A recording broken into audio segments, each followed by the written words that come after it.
I want to show you guys how to install real quick the dual gauge mount for the gauge pods for the steering wheel column. So on this one, all you got to do is just leave your car on and running so you could turn the steering wheel.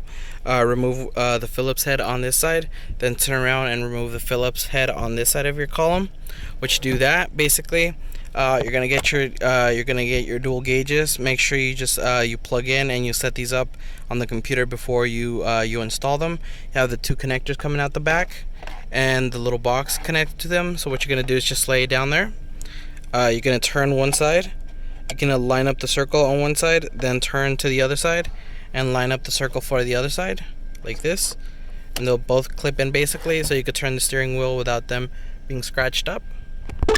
And then what you do is you go back to the first position.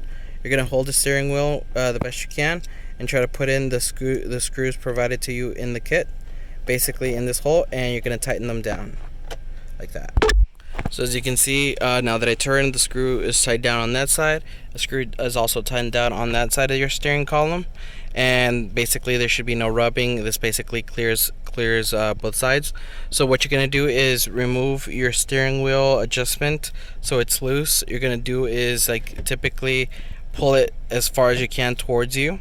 It has a telescopic steering column. What you're gonna do is get this box, and down this hole here you'll see there's like empty spots. There's an empty hole here.